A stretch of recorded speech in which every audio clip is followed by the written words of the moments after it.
अगर मैं आपसे कहूं 3 खिलाड़ी ने टीम इंडिया का नाक कटवा दिया।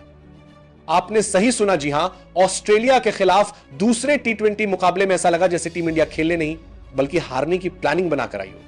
पहला मैच बारिश ने धो दिया था, लगा था कि दूसरा मुकाबला टीम इंडिया धमाका करेगी, लेकिन हुआ क्या? वही पुराना हाल, वही पुराना दर्द, वही ढाक के 3 पात वाला नतीजा। अब देखिए शुरुआत कहां से बिगड़ी। टॉस से ही किस्मत रूठी पड़ी है। ना वनडे में टॉस जीत पाते हैं, ना टी20 में। लगा जैसे सिक्का उछलने से पहले कह देता है भाई मैं तो ऑस्ट्रेलिया के पक्ष में ही गिरूंगा। टॉस हारे और बैटिंग मिली। टी20 है, फटाफट फॉर्मेट है, लोग चौके छक्के देखने आते हैं, लेकिन हमारे बल्लेबाज तो जैसे टी ही भूल गए। पहली गेंद से ऐसा लगा जैसे सबके बल्ले में जंग लग गया हो। अब जरा ओपनिंग की बात करते हैं। आए थे अभिषेक शर्मा और शुभमन गिल। अभिषेक ने तो शुरुआत में तड़का लगाया, लेकिन गिल साहब जैसे ही जोश हेजलवुड की गेंद हेलमेट पे लगी, बस खेल खत्म। गिल हिल गए, सच में हिल गए। लग रहा था मानो कोई चोर रास्ते में पकड़ ले और बोले पर्स दे दे भाई। और गिल ने भी वैसा ही किया, लो भाई विकेट ले लो। मिड ऑफ पर मिचेल मार्श ने कैच लिया और गिल वापस पवेलियन, और यहीं से शुरू हुआ भारत का पतन। लेकिन असली गड़बड़ यहां नहीं थी, गलती थी टीम की रणनीति में। भाई जो संजू सैमसन एशिया कप में नंबर 5-6 पर ठीक ठाक खेले, उन्हें अचानक नंबर 3 पर भेज दिया गया, वो भी बिना तैयारी के। पहले टी20 में नंबर 3 पर सूर्या खेले थे, अब अचानक से संजू को ऊपर भेज दिया गया, ना तैयारी ना तालमेल, और फिर हुआ वही पहली ही गेंदों में आउट। अब सोचिए जब प्लानिंग ही गड़बड़ हो तो मैदान पर कुछ अच्छा कैसे होगा। इसके बाद आया तीसरा झटका, दुनिया का महान ऑलराउंडर हर्षित राणा शिवम दुबे से पहले भेज दिए गए बल्लेबाजी करने। भाई क्या जरूरत थी? जो खिलाड़ी मिडिल ऑर्डर में बैलेंस रख सकता है उसकी जगह हर्षित राणा को भेज दिया गया। और फिर हुआ वही ड्रामा। अभिषेक शर्मा खेल रहे थे धमाकेदार, पहले 19 गेंदों में 46 रन, 240 के स्ट्राइक रेट से उड़ रहे थे, लेकिन अगले 7 ओवरों में उन्हें खेलने को मिली सिर्फ 9 गेंदें।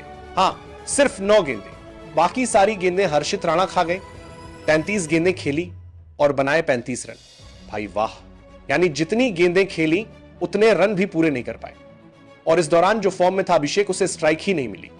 अब आप खुद सोचिए, एक 125 ही बना पाए। भाई वो तो मस्ती मस्ती में पूरा कर गए। पहले 6 ओवर में ही 56 रन ठोक दिए। हमारे बॉलर बस सिर झुकाए देखते रहिए। और हर्षित राणा भाई साहब ने 2 ओवर में 27 रन लुटा दिए। मतलब एक गेंद फेंकने से पहले ही बॉल बाउंड्री पर जाती थी। लग रहा था जैसे ऑस्ट्रेलियाई बल्लेबाज नेट प्रैक्टिस कर रहे हो। भारत ये मैच ऑस्ट्रेलिया से नहीं, अपनी ही प्लानिंग से हारा तो गलत नहीं होगा। कमेंटेटर तक बोल उठे, क्या टीम इंडिया के पास कोई प्लान है? वरुण चक्रवर्ती ने ट्रेविस हेड को आउट कर थोड़ी उम्मीद जगाई।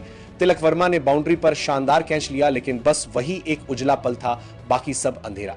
अर्शदीप सिंह जैसे भरोसेमंद बॉलर को बाहर बैठा दिया गया, क्योंकि गंभीर को हर्षित राणा को ऑलराउंडर बनाना था।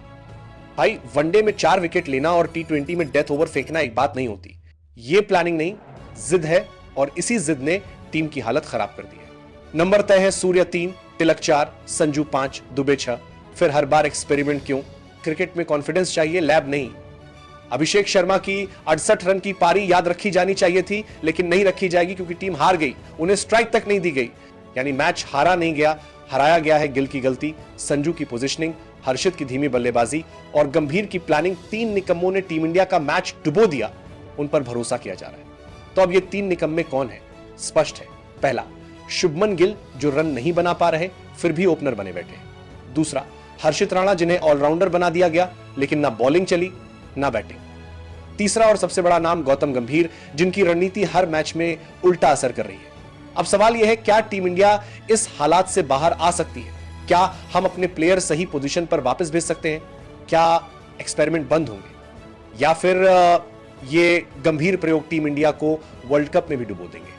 इन सवालों का जवाब आने वाले 3 मैच देंगे। थोड़ी राहत की बात यह है कि जोश हेजलवुड अब बाकी मैच नहीं खेलेंगे, क्योंकि उन्हें एशेज की तैयारी करनी है। लेकिन भाई राहत तभी मिलेगी जब हमारी टीम अपनी ही गलतियों से राहत पाएगी। फिलहाल इतना ही, 3 निकम्मों ने जो डुबोया है। अब देखते हैं कौन निकालता है बाहर। कमेंट में बताइए आपके हिसाब से कौन जिम्मेदार है इस हार के लिए, खिलाड़ी या कोचिंग स्टाफ? कहते हैं ना, हारने में कोई बुराई नहीं होती अगर उससे सबक लिया जाए। लेकिन हमारी टीम इंडिया तो जैसे कहती है, हमको हारने का शौक है, क्योंकि वही गलतियां बार बार हर मैच में दोहराई जा रही है। दूसरे टीबीज में जो हुआ वो किसी एक खिलाड़ी की वजह से नहीं, पूरी सोच की वजह से हुआ। और ये सोच अब टीम के अंदर जहर की तरह फैल चुकी है, यानी रणनीति का कैंसर। अब देखिए, क्रिकेट में 3 चीजें सबसे ज्यादा मायने रखती हैं। एक सही कॉम्बिनेशन, 2 सही बैटिंग ऑर्डर, 3 सेट और सही माइंडसेट। लेकिन हमारे पास क्या है? कॉम्बिनेशन बदलते रहते हैं, ऑर्डर हर मैच में अलग होता है, और माइंडसेट भाई साहब हारने वाला। अब जरा सोचिए, गौतम गंभीर जैसे कोच या मेंटोर जिनका क्रिकेटिंग माइंड शानदार माना जाता है, वो अगर हर मैच में एक्सपेरिमेंट करेंगे तो खिलाड़ी स्थिर कैसे रहेंगे? हर बार कोई नया शफल, कोई नई पोजीशन, कोई नई स्ट्रेटेजी भाई टीम नहीं। लेबोरेटरी बना रखी है क्या? देखिए, क्रिकेट में क्लैरिटी सबसे जरूरी होती है। खिलाड़ी को पता होना चाहिए कि उसकी भूमिका क्या है। बातें इसके साथ बाहर खिलाड़ी को हारने के बाद कब क्रीज पर जाना है, क्या जिम्मेदारी है और कब गैस खोलनी है। लेकिन जब हर मैच में कौन कहां खेलेगा बदल जाए तो खिलाड़ी कंफ्यूज रहता है, और कंफ्यूज खिलाड़ी कभी मैच नहीं जीता सकता। यही हुआ संजू सैमसन के साथ। पहले मैच में वो 5वें नंबर पर थे, इस बार 3 पर भेज दिया गया।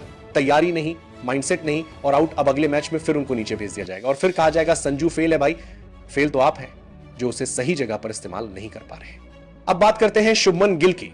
देखिए, टैलेंट में कोई शक नहीं, लेकिन फॉर्म सब कुछ नहीं होता। T20 में गिल पिछले कई मैचों से संघर्ष कर रहे हैं और इसके बावजूद उन्हें हर मैच में ओपनर बना दिया गया है, जबकि यशस्वी जायसवाल जैसा धुआंधार बल्लेबाज बाहर बैठा है। क्या फायदा ऐसी 5 नौफिश प्रतिभा को बाहर बैठाने का?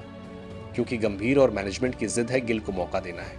भाई मौका दो, लेकिन टीम की कीमत पर नहीं। और अब आते हैं महान ऑलराउंडर हर्षित राणा पर। एक वनडे में 4 विकेट निकाल लिए तो बना दिया T20 फिनिशर। फिर कहेंगे देखो ऑलराउंडर चाहिए, लेकिन सवाल यह है क्या सिर्फ एक मैच देखकर किसी को फिनिशर बना देना ठीक है? कहां है उनकी T20 बल्लेबाजी की स्किल? कहां है डेथ बॉलिंग की योजना? 2 ओवर में 27 रन खा गए और ऊपर से 33 गेंद खेलकर 35 रन बनाए। मतलब बल्ला भी काम नहीं आया, गेंद भी काम नहीं आई, लेकिन जगह पक्की है क्योंकि कोच खुश है। और इन सब के बीच जो सच में अच्छा खेला वो था अभिषेक शर्मा।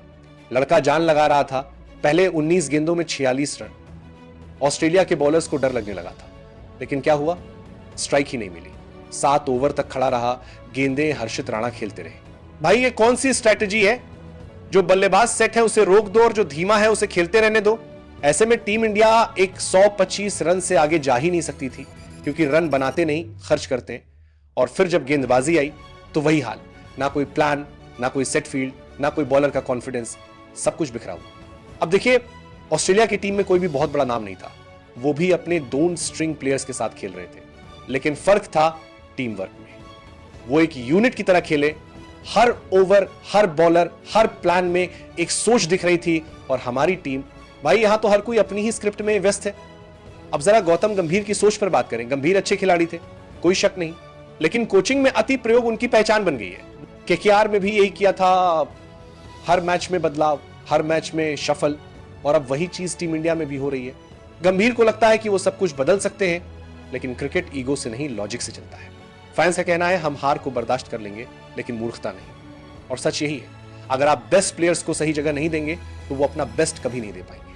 अब आगे क्या होना चाहिए? सबसे पहले ओपनिंग पर अभिषेक शर्मा और यशस्वी जायसवाल को मौका मिलना चाहिए। दोनों युवा हैं, एग्रेसिव हैं और पावर प्ले में रन बनाते हैं।